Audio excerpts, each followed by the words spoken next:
Diana tenía claro cómo imaginaba su vida, sus planes, su familia y su futuro, pero apenas 3 meses después de casarse llegó una crisis que sacudió todo lo que creía seguro. Cuando el plan se rompe, Dios empieza a escribir una nueva historia. Bienvenidos, esto es Yo Creo Podcast. Dianita, bienvenida. Estamos felices de tenerte en Yo Creo Podcast. A ti, Ande, muchas gracias por la invitación. Sabemos que esto estaba agendado desde hace mucho tiempo. Realmente he podido ver cómo Dios ha articulado tantas cosas, así que estoy súper emocionada, agradecida con Dios por lo que Él va a hacer acá.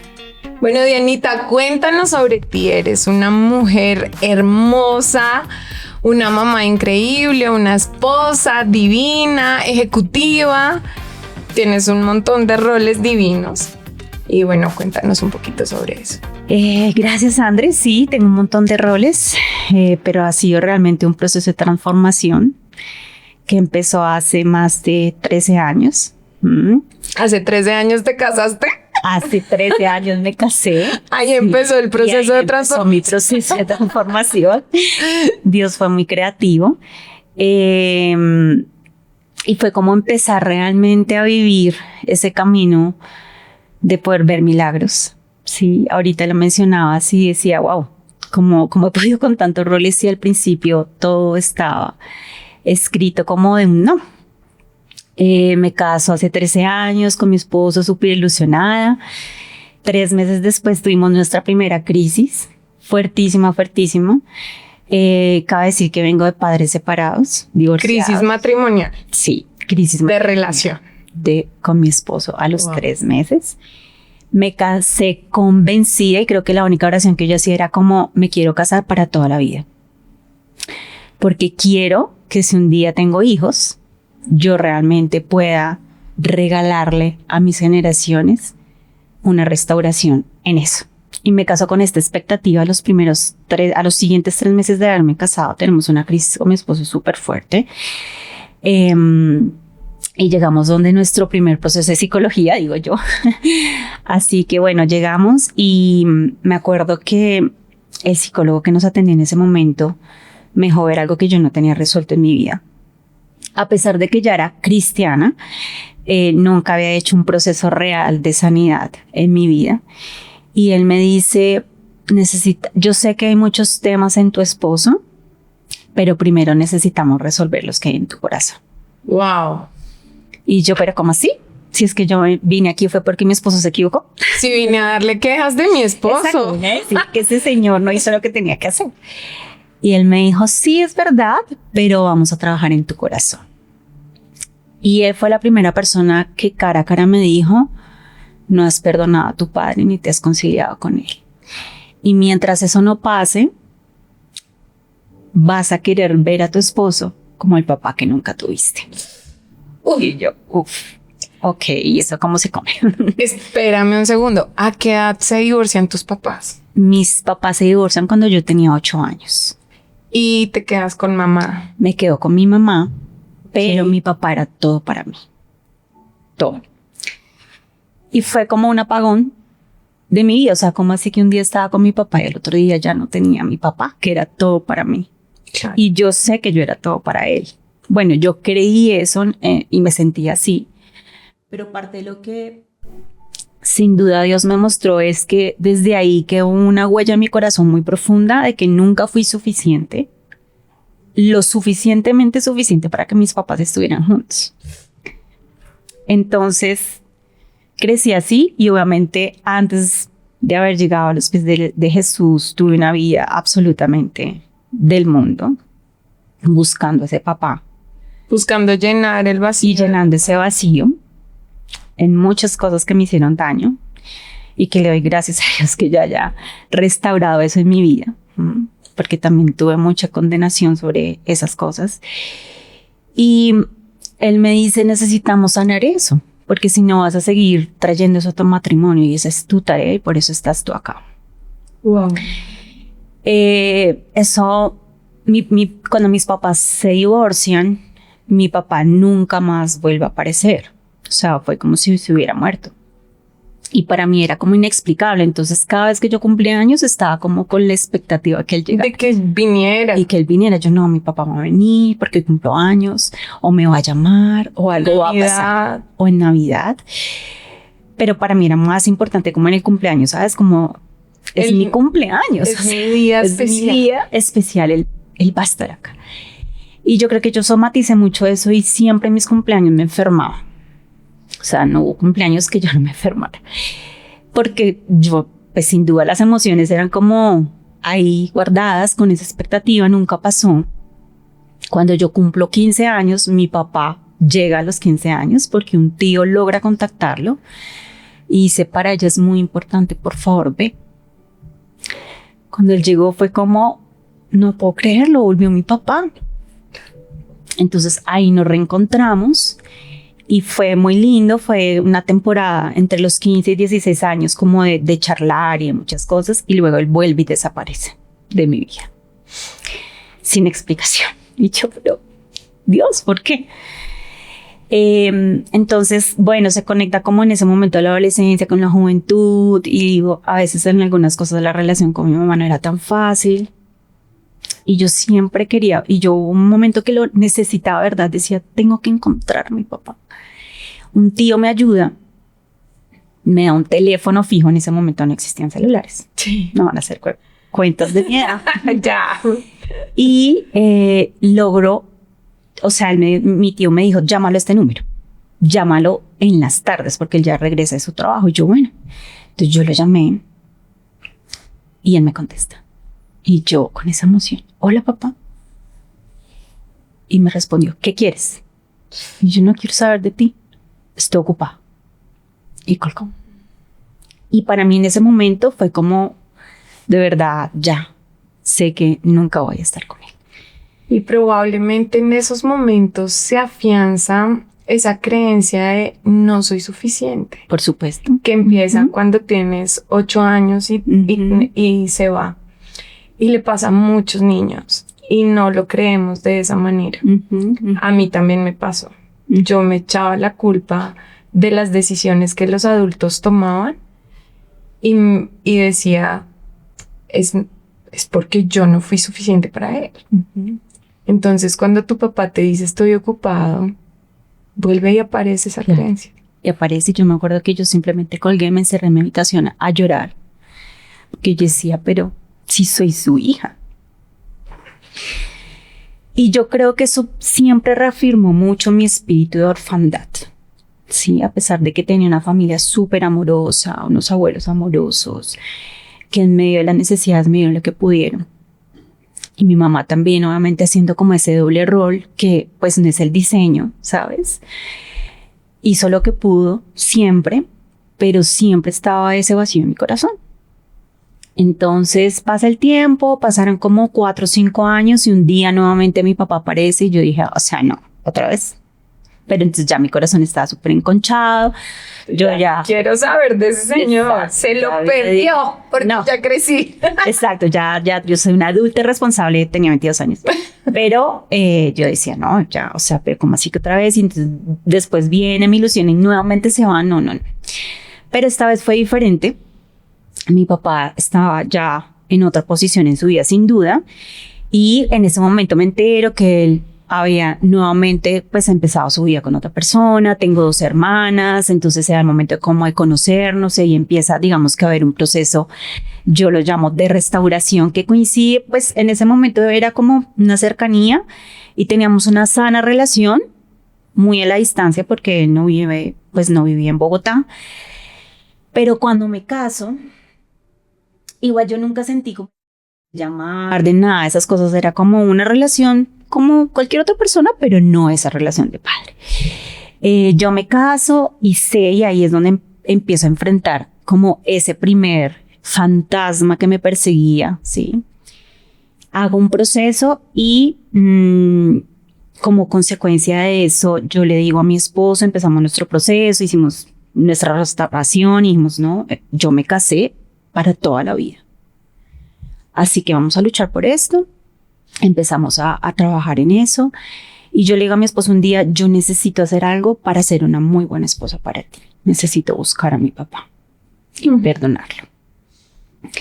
Mi esposo ni siquiera conocía a mi papá porque yo le invité al matrimonio. Ya estaba cargando con... Sí, el pobre ya tenía esa maleta mía así encima, a las maletas que él traía. A tu esposo, a muchos esposos. Sí, entonces él me dice, bueno, no hay nada que hacer. Cuando nosotros nos casamos, yo invité a mi papá y adivina cuál fue su respuesta.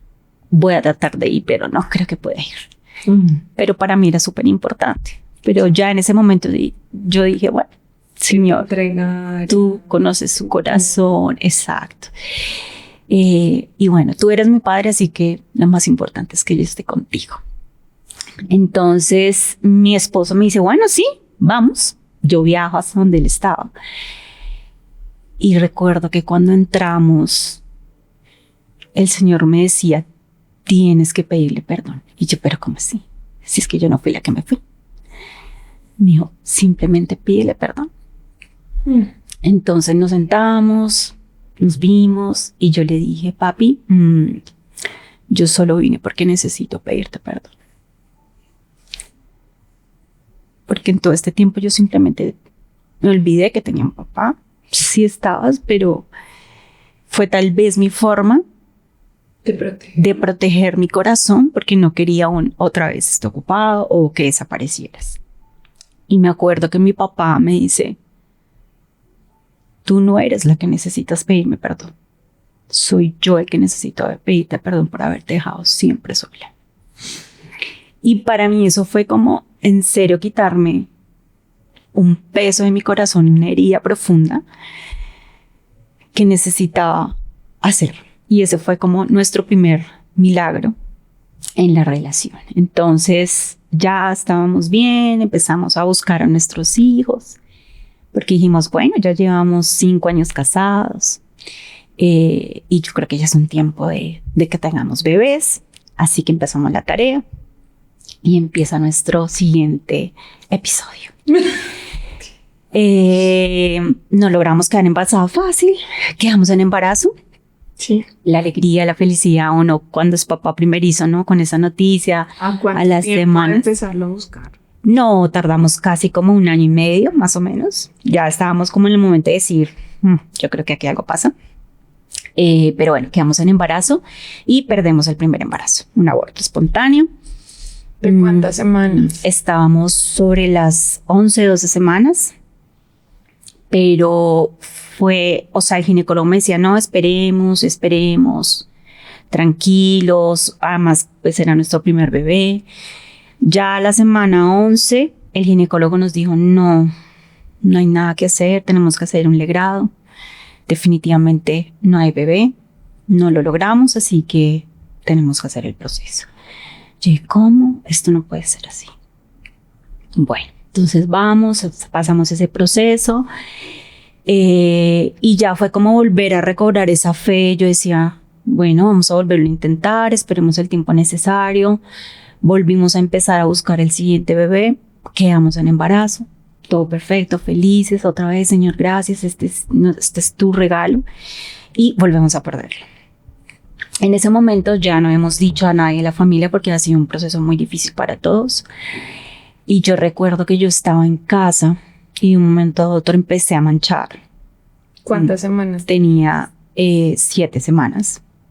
Pero el ginecólogo, habíamos hecho cambio de ginecólogo, nos habían recomendado un ginecólogo muy bueno.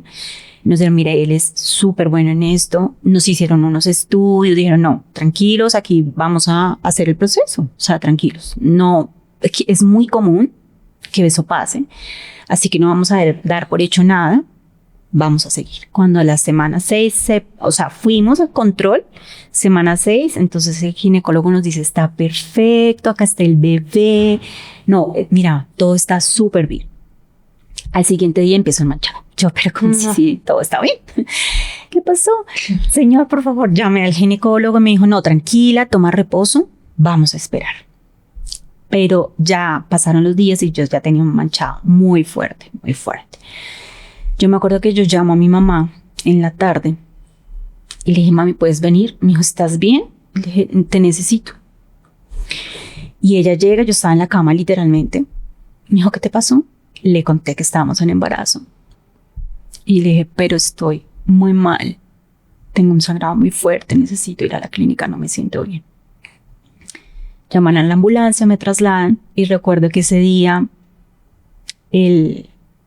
como la persona que estaba en la ambulancia, se quedó mirándome y me dijo, Dios tiene un para qué. Quédate tranquila. Y yo le decía, no, es que ya es mi segunda vez. Ayer me dijeron que todo estaba bien. Me dijo, no cuestiones a Dios. Dios tiene un para qué. Y llegamos a la clínica, en efecto, habíamos nuevamente perdido al bebé. Esta vez digamos que no fue como tan invasivo, así que bueno, nos dijeron esto es lo que hay que hacer. Vayan a casa, sentimos mucho lo que está pasando. Y allí realmente ese día dije, Señor, o sea, haz un milagro.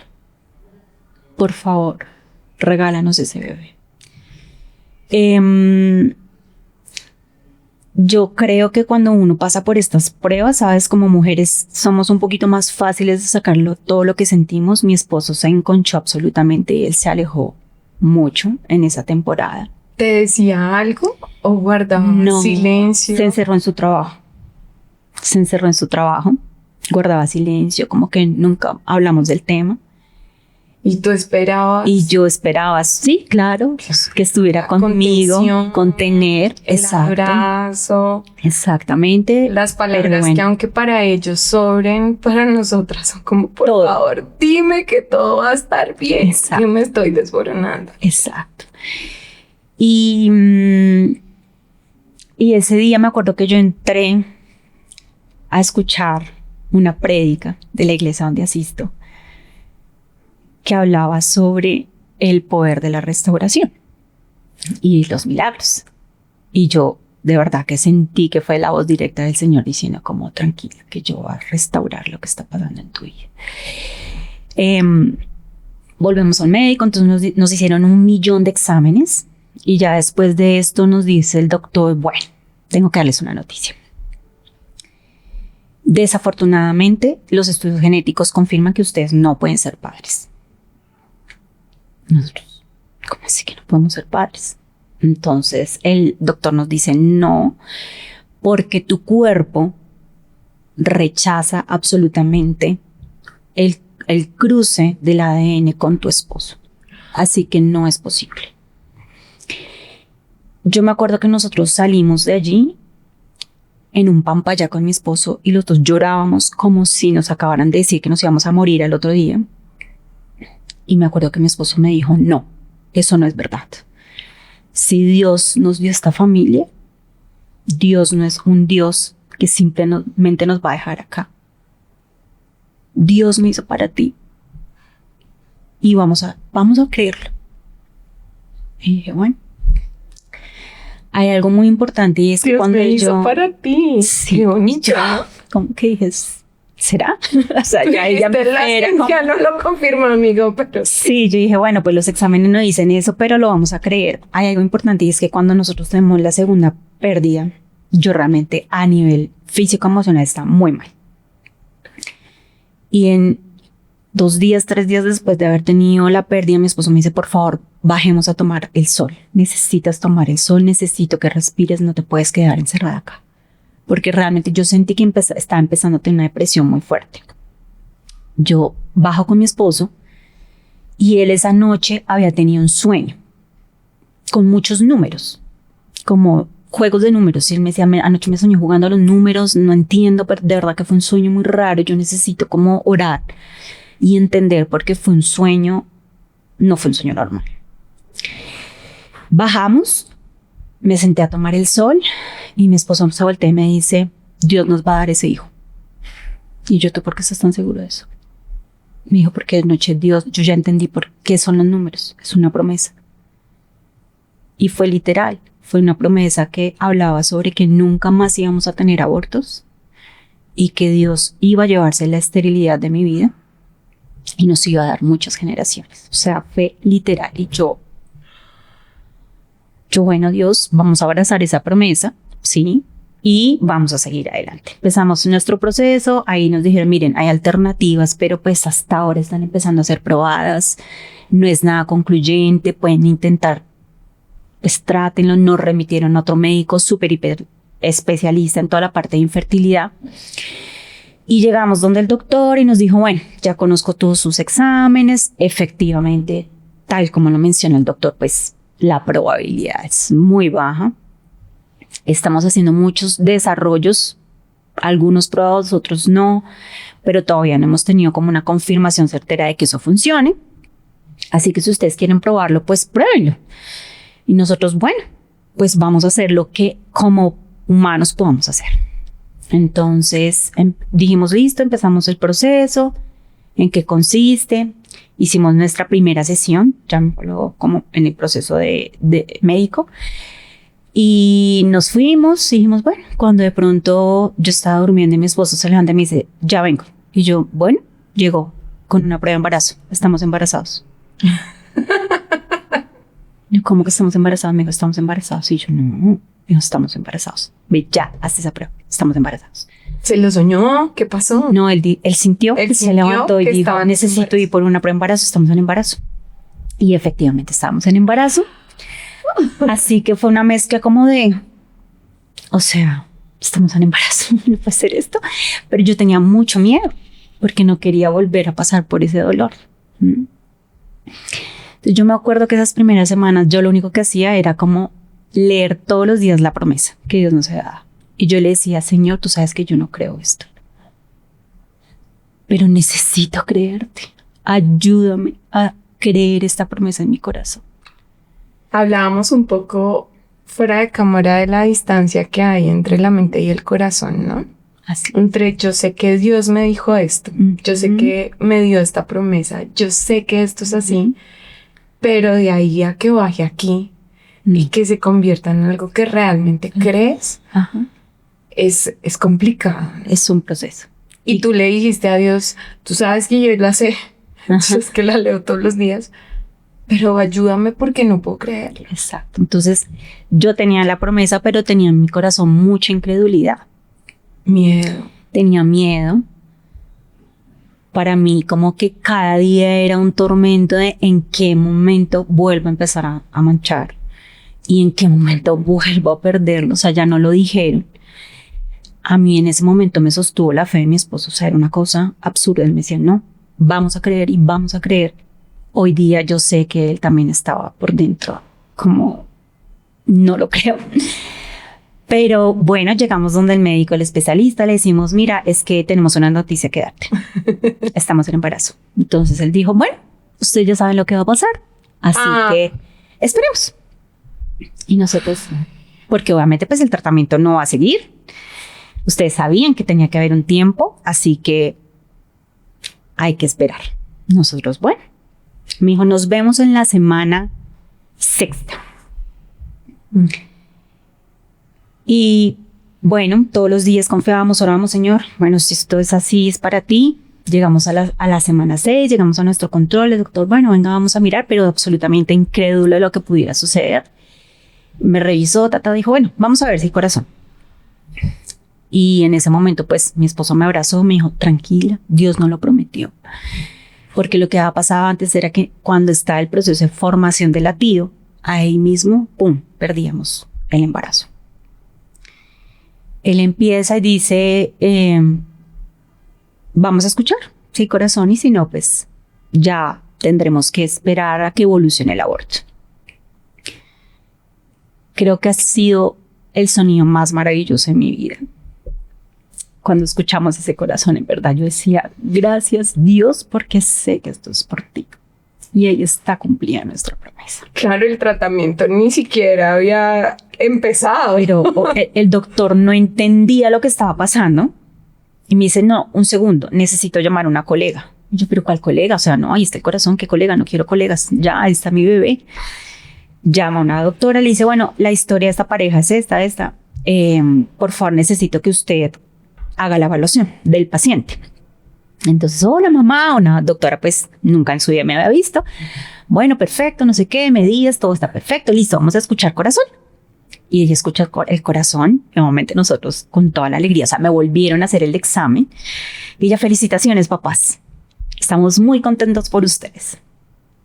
El doctor dice, bueno, ya escucharon a la doctora, simplemente quería confirmar lo que estoy viendo. Nos remite ya al ginecólogo normal, empieza pues todo nuestro proceso, todo súper bien. Vimos un embarazo divino, una niña súper deseada. Se llama Sara. Y se llama Sara porque parte de la promesa que Dios nos dio fue precisamente que ella va a ser usada por las naciones, y así lo creemos. Fue el nombre que Dios también nos escribió para ella. Y Sarita nace. A los 8 meses llega nuestra crisis que absolutamente destruyó nuestra familia. A los 8 meses de Sarita. Sarita tenía 8 meses. Cuando mi esposo había venido con unos problemas de mentira muy fuertes, muy fuertes. Él tenía un diagnóstico ya complejo a nivel de enfermedad mental, de mentiras, o sea, mitómano, fue el diagnóstico que nos dieron. Mitómano con otra, combinado como con otra enfermedad que ahorita no recuerdo el nombre. Yo lo descubro porque empezaron a pasar muchas cosas que no hacían match, No encajaban. Entonces como que yo decía, no, acá hay muchas mentiras que está pasando. Y yo me acuerdo que yo le dije, Dios, por favor, si acá hay algo pasado, está pasando algo, trae luz, trae verdad, no importa lo que sea. Bueno, fue un tema muy fuerte porque básicamente mi esposo llevaba una vida diferente a la que nosotros veíamos en él. Todo muy asociado con la mentira. Entonces yo, en contra de todo, le dije, no quiero seguir contigo, esto no va a avanzar más, quiero que te vayas de la casa. Él se va de la casa y yo ahí decía, bueno, yo siento que hice lo que tuve que hacer, ¿sí? Y obviamente después dije, bueno, al final terminó como yo no quería que terminara. Mi hija va a estar sin su papá. Te habías prometido que iba a ser diferente la vida para tus hijos. Exacto. Yo no quería que Sarita viviera lo mismo que yo sentí, pero estaba pasando. Y a veces es inevitable.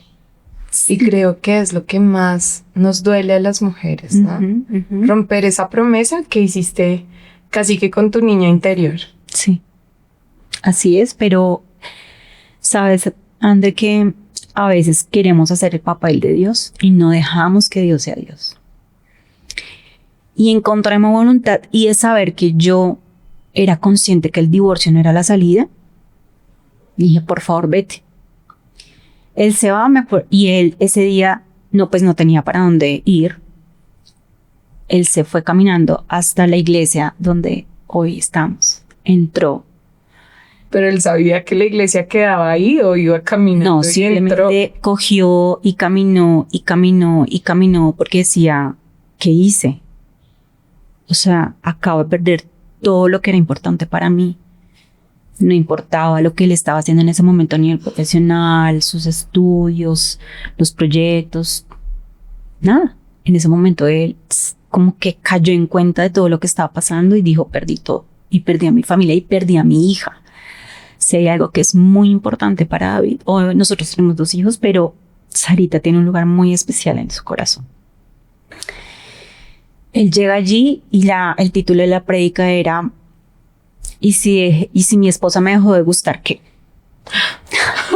Y yo, Así que bueno, el Señor hizo lo suyo ahí en ese momento.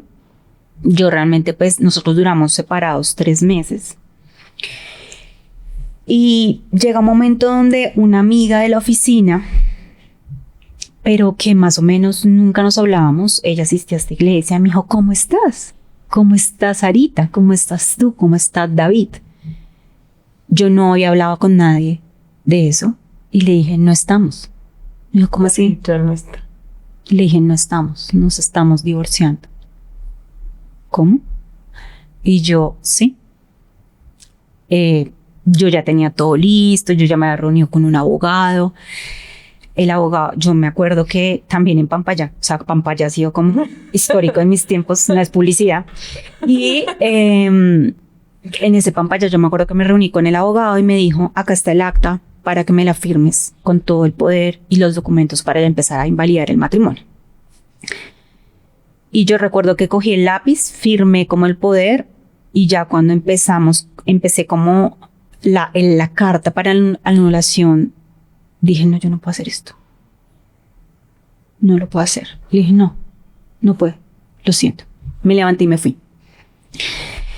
Entonces, esta compañera me dice, ¿qué pasó? Y le relaté todo lo que pasaba. Me dijo, no, esa no es una opción, Diana. Dios no quiere eso para ustedes, ni para Sarita. No te olvides lo que Dios ha hecho ya en tu vida. Mi esposo se va a reunir con tu esposo y vamos a empezar a trabajar por este matrimonio. O sea, realmente yo hoy día digo, gracias a ellos, que ese fuego en su corazón de defender la familia ha estado, porque si ella no se hubiese tomado el tiempo, nosotros no estaríamos hoy acá.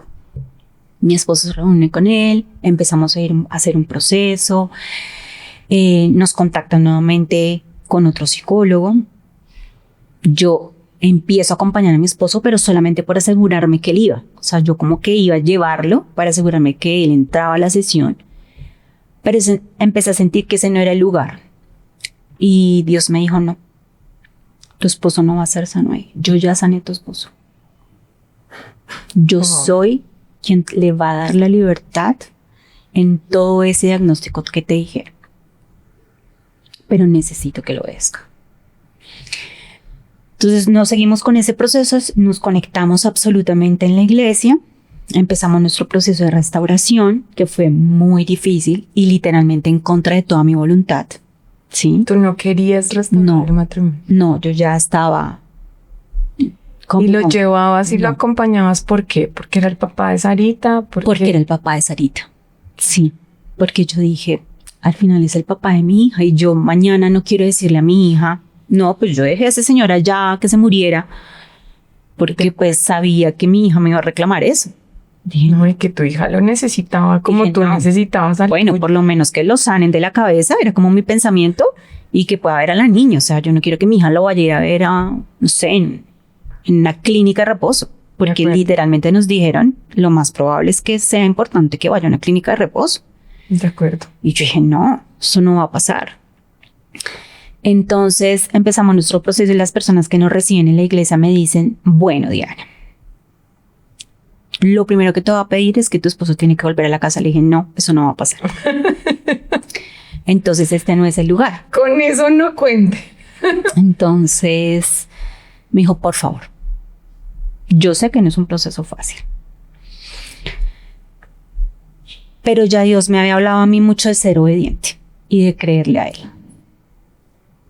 Entonces dije, bueno, Dios, decidió creerte.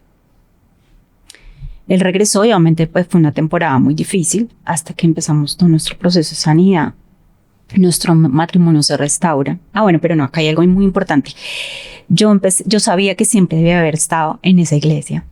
Y cuando... ¿Por qué lo sabías? Porque la prédica que yo escuché cuando perdimos nuestro segundo bebé era de esa iglesia. Era de esa iglesia y yo sentí literalmente que de verdad, hoy sé que el Espíritu de Dios me estaba diciendo, ve a ese lugar. Bueno, nosotros ahí como que no avanzábamos y pues bueno, Dios siempre se encarga de llevarnos a donde tenemos que estar. Empezamos nuestro proceso de restauración y cuando yo llego a esta iglesia, la prédica de ese día era, ¿y después de perdonar qué? O sea, Dios has tenido un amor. Me encanta. Espectacular con esta familia. Me encanta. Y esa es una pregunta que se hacen muchas personas. O sea, perdono y ¿qué hago? Porque, ok, tengo que perdonar. Ok, no puedo perdonar. Dios, ayúdame a perdonar. Listo, perdoné. Pero no es un proceso. No quiero volver, no quiero dormir con esa persona, no quiero darle una nueva oportunidad, no quiero sentirme herida de nuevo. Exacto. Y además porque realmente eso reafirmó mucho lo que el enemigo siempre me quiso decir de no eres suficiente. no fuiste suficiente, ni tú ni tu hija. Y esos pensamientos vinieron mucho a mí en ese momento. Yo decía, claro, por eso él hizo todo esto, por eso tomó el camino incorrecto, cayó en todo vuelve y aparece el gigante. Exacto. Pero ahora para ti y para Sarita. Entonces, ese día, bueno, yo estaba absolutamente rota, con mi corazón destruido. Pero de verdad que ahí Dios me dijo, Diana, este no es el plan que yo tenía para ti. Y como símbolo de eso, yo te voy a dar a ti un hijo, varón, que va a significar la restauración absoluta de tu matrimonio, de tu vida y de tu relación conmigo. Él va a venir para sanar tu corazón también. Y yo dije, ¿cómo no? O sea, ahora también yo estoy loca. O sea, no puede ser que yo haya escuchado esto. En serio, Señor, fuiste tú. Y yo, de verdad, fue una voz audible. Audible. Y a luchar. Porque ya en el proceso de creerle a Dios. Nuestro matrimonio se restaura. Realmente fue un proceso de perdonar literalmente muchas cosas. ¿Cuánto tiempo estuvimos todo ese proceso de restauración en sus vidas? Más o menos por ahí 2 años casi. Porque los fantasmas vuelven y aparecen, porque hay duda, porque no crees, porque vives como en eso. ¿Será que esto es verdad? ¿O será que esto es parte de la mentira? ¿Será que de verdad tu cabeza ya está bien? O sea, como que fue de verdad un bote creerle a Dios de decir, sí, bueno, tú me dijiste que tú fuiste el que lo sanó y yo te creo. Pero obviamente había dardos que decían, ¿eso será cierto o no será cierto? Dianita, me parece que tocas un tema muy importante y es, tú no creías en ese momento en tu esposo o en lo que tu esposo te decía, pero lo que te sostenía era creer lo que Dios te había dicho. Sí, eso fue lo que me sostuvo. Y muchas veces eso es lo que nos sostiene. A veces no creemos en el otro, ni en lo que nos está diciendo. Pero cuando le creemos a Dios y los planes que Él tiene para nosotros como familia, es diferente. Es diferente, no es fácil, ¿sí? Porque realmente son pasos de fe. Y es decir, creerle al Dios que te ha dado promesas y las ha cumplido. Pero en medio del proceso duele mucho. Duele mucho. Yo tuve muchas dudas. Eso no fue como que salí ya listo, ven, mejor dicho, súper todo espectacular. No. Fue un proceso largo, fue un proceso que tomó mucho tiempo, fue un proceso que también tuve que sanar muchas cosas y fue un proceso de creerle a Dios, pero bueno, salimos, quedamos en embarazo y mi esposo, Dios, ¿cómo así que estamos en embarazo? Y yo le dije, pero claro, pues Dios no lo dijo hace casi 4 años y medio, o sea, ojo, ¿no? Quedamos en embarazo casi 4 años y medio después, bueno, como 3 años y medio después de todo nuestro proceso de separación y de haber estado. ¿Cuántos años Sarita tenía en ese momento como 3 añitos. 3 añitos. Sí. Cuando quedan embarazadas. 3 añitos y medio. Entonces, eso fue en pandemia. Entonces, estamos en época de pandemia. Así que bueno, era como las consultas con la ginecología, eso era todo un tema. Y mi esposo me dice un día, tengo miedo que volvamos a vivir lo mismo que vivimos con Sarita. Y yo le dije, vamos a orar por eso, pero eso no va a pasar porque es que Dios no lo prometió. Llegamos al médico y bueno, el doctor no, todo perfecto, embarazo perfecto. ¿Quieren saber el género? Y pues yo ya sabía que era. Realmente yo estaba dispuesta simplemente a que me dijera en un papelito que era. Y mi esposo, sí. Porque él decía, no, yo quiero una casa llena de mujeres. Y yo por dentro decía, no, va a ser un varón. El ginecólogo nos dijo, es un niño. ¿Y tú le habías contado a tu esposo que Dios te había dicho que era un niño? Sí, yo le había dicho, pero él no creía. Que decía, no, yo no creo, yo quiero mi otra hija. Yo creo que eso.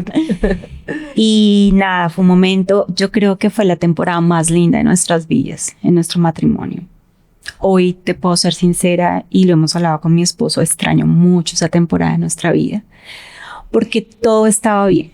Estábamos bien nosotros como familia, nuestra hija, Pablo, que estábamos pues esperando que su llegada. Y semana 37 de embarazo, bueno, un mes antecitos, mi hija empieza a estar rara.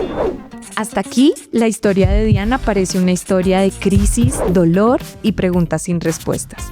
Sin embargo, lo que parecía el final se convirtió en el inicio de su propósito. No te pierdas el siguiente episodio en el que el dolor se transforma en milagro. Esto es Yo Creo Podcast.